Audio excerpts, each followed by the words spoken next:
Case Western Reserve community, thanks for taking a few moments out of your day to be with us during our campus's Juneteenth conversation. Slavery has left an indelible mark on our modern world. On the backs of its labor rest arguably the foundations of our global economy, the architecture for our social and racial interactions, as well as the origin of many aspects of our cultural features, ranging from music to language to food. There are religious implications to slavery also found in our culture. America's class system and even political heritage owe great credit to how we've wrestled with and sometimes nestled with slavery over the past few centuries. Almost no modern society lays untouched by slavery's legacy, and reckoning with its history from a slightly more global lens is the crux of my talk with you today. While I am your provost, I'm also a historian of the African diaspora, particularly the trajectory that peoples of African descent left as they traversed, made homes, and laid foundations in Latin America. As we celebrate Juneteenth today, I wanted to use my professional background as a point of conversation and reflection on slave routes, on avenues less well told, and on implications that stretch our horizons to think about a common blackness that blurs borders from places like Mexico to Guatemala to our home right here in the United States today. So let me begin. What do you remember about slavery? For some of us, it's a triangular trade, stretching from Africa to the Caribbean and up to North America before heading back over to the old world and back to Africa again. For others, we remember the whip and chain, the lashes of pain of ancestors lost. We see images in our mind of cotton fields, endless cotton fields, with white buds and blossoms, waiting to be picked and plucked by black hands for money that those people would never see. We see a plantation in our minds, scuffling feet of people dressed immaculately, saying yes sir, serving tables with white linen and mint juleps served fresh to refresh slave owners during times of intense heat. We think about runaways, scuttling for an impossible freedom. And even if they managed to find it, were they free? We remember the slave ship, a vessel of untold horrors, where people were forced, inexorably made into commodities on a journey that would haunt them for the rest of their lives, stealing their precious hours to recharge and sleep as they awoke to a senseless dawn that would bring excruciating labor. And we think of war, civil war, igniting our nation as we sought to determine if slavery was going to last, to determine if the promise of freedom inked into the pages of our Constitution and our democracy were a fallacy, or at best permanently incomplete for some.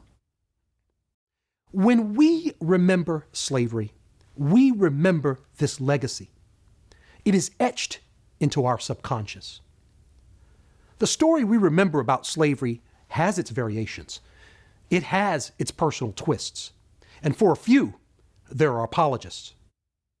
Regardless, slavery is part of who we are. On June 19th, 1865, during an otherwise ordinary, sweltering hot day in Galveston, Texas, Major General Gordon Granger landed on the coastline and proceeded to read a series of orders that finally and permanently broke the chains of slavery in the United States, 2 full years after Lincoln had signed the Emancipation Proclamation. As Granger's lips read the words, some looked at each other in shock, surprise, and even jubilation, especially as elated slaves reacted to the decree. The antebellum period was truly over. A new chapter in U.S. history was opened, with the dawn of Jim Crow phasing now into view. As a historian, what's interesting to me is how late the United States was to ending the slavery regime. We were among the last countries in the Americas to get rid of the shackles of bondage. The majority of our hemisphere's countries had been free for years, pushed by abolitionists who cried for the end of the slave trade. The British ended slavery in 1834, bringing a cascade of liberation in the Caribbean with it. Haiti, of course, had started the domino effect of abolition in 1793, with its revolution that rocked the world. The greatest sugar producer on the globe, and in the hands of a true superpower, succumbed like a screaming child to the defiant and relentless determination of slave rebels, turning the island into an example for all. And as Latin American states, Mexico, Bolivia, Chile, the Central American states, as they all liberated themselves from Spain, following the example of the American Revolution itself, not long thereafter, their slave regimes crumbled too, as the constitutional cry for liberty came to have meaning for all of their people. But these were places with arguably the smallest amounts of slaves. Places with larger slave populations had more to lose. Venezuela, Colombia, Argentina. Places like these promptly ushered in free womb laws that were supposed to gradually eliminate slavery as mothers birthed children into freedom. Clinging tight, like a security blanket, these countries wanted slavery to hang on for at least the remainder of a generation. Yet, by the 1850s, slavery was fading from view for much of the hemisphere, except for in the United States. Now, let's not glorify things. As we compare the U.S. to our neighbors around us, of course, slavery had been alive and well during its heyday. Slavery was a feature of life since Columbus first landed on the shores of the island of Hispaniola, what is today the combined countries of Haiti and the Dominican Republic. And let me just say that slavery thrived. Between the years of 1492 and 1820, when England started cracking down on the slave trade and started patrolling the African coastline to keep boats from capturing slaves, nearly 3/4 of all people who entered the Americas were black slaves. Just a mere 4% landed in what became the United States. The remainder sailed to Brazil, 35%, the Caribbean, 37%, and the Spanish mainland, 12%. In slavery's heyday, the density of slaves varied greatly by region. The Caribbean would receive voracious numbers in the second half of the 1600s and into the early 1800s as sugar cultivation exploded. Brazil joined the fray as well. Prior to the 1650s, Mexico and Peru were the world's leading importers of slaves. Now, you might not naturally think this. And slaves did all kinds of jobs in these two colonies, mining silver, ranching, growing grapes. They were valued construction workers and managed teams of native workers on massive building projects like forts, palaces, and churches. Because of the very small number of whites who inhabited both colonies, slaves quickly populated jobs that might be unheard of in a North American context. They were blacksmiths and silversmiths, tailors, weavers. Some slaves were rented out to entrepreneurs, and other slaves lived independently, off on their own, raising a family and doing work. But they had to regularly send money or products back to their masters on specific times and days. Mexican slaves, more than their Peruvian counterparts, worked in textile sweatshops called obrajes. These were harsh factories where people frequently lost their limbs. Black slaves were seen as very efficient workers within the Mexican obraje industry. In smaller colonies in places like Panama, by hook and by crook, Africans quickly established a presence in the transportation industry, trekking goods and wares across the colony. In Panama City, municipal funds were used to purchase slave teams to live in huts outside of the city, from which slaves monitored, paved, and cleaned the royal roads. Panamanian slaves also represented a critical element of the colony's hospital workforce.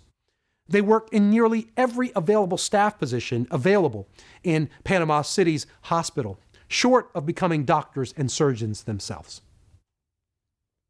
As a general rule, in the smaller colonies of Central America, at a very early period, slaves came to work in as many jobs as you could imagine.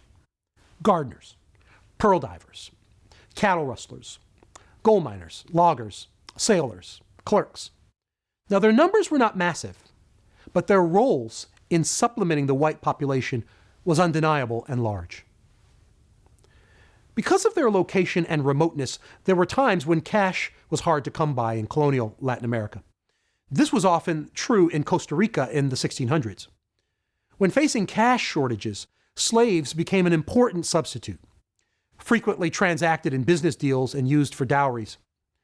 The reliance on slaves as cash, capital, and collateral was probably more marked here than in many other Central American colonies, but it was a feature of the general Latin American slave system. The complexity of slavery brought with it unexpected opportunities in Latin America that might sound strange to us today, given what we know of our system here in the United States. Let's take the case of Guatemala. Black slaves were rarer and more precious here.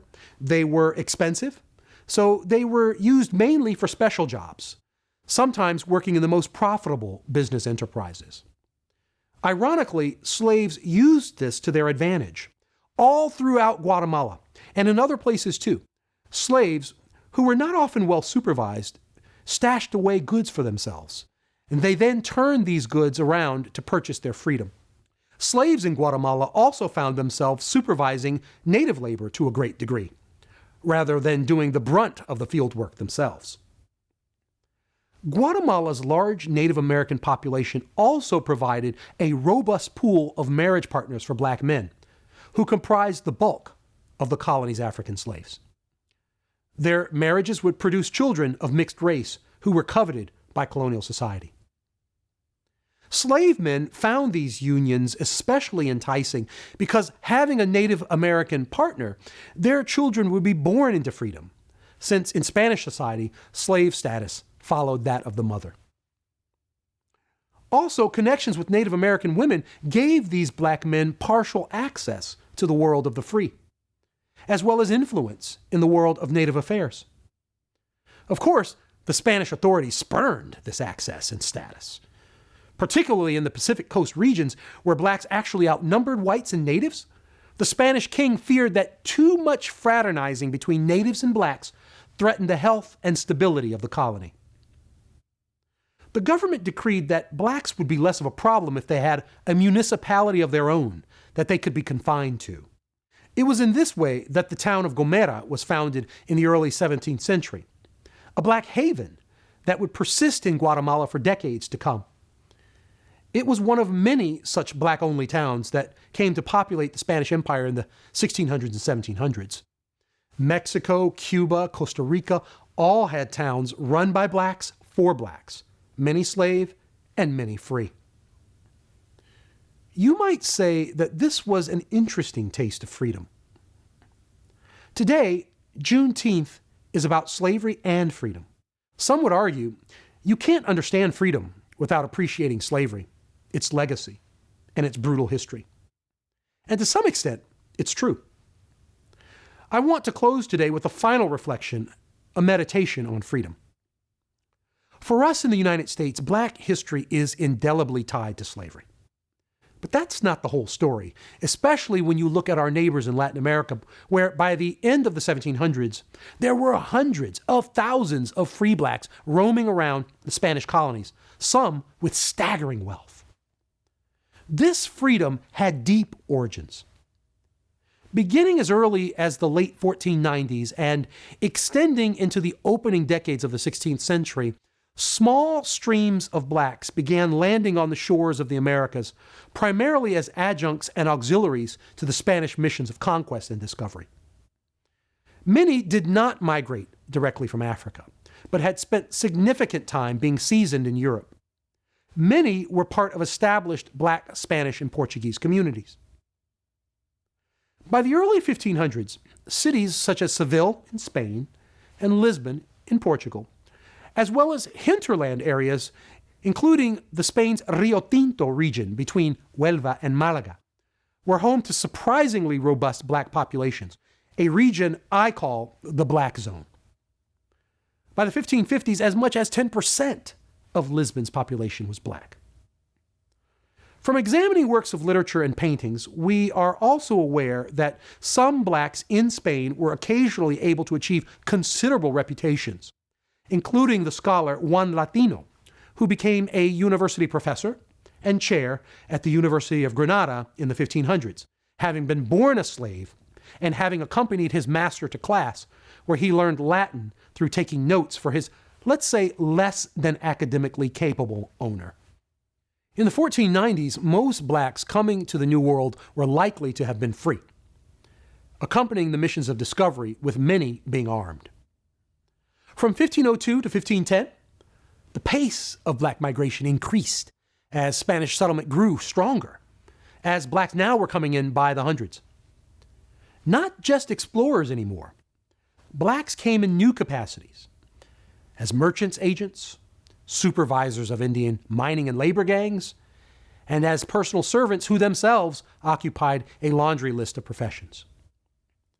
During the 1510s, the era of Spanish exploration grew, focusing on military conquests that increased in scope and scale during the 1520s and 30s.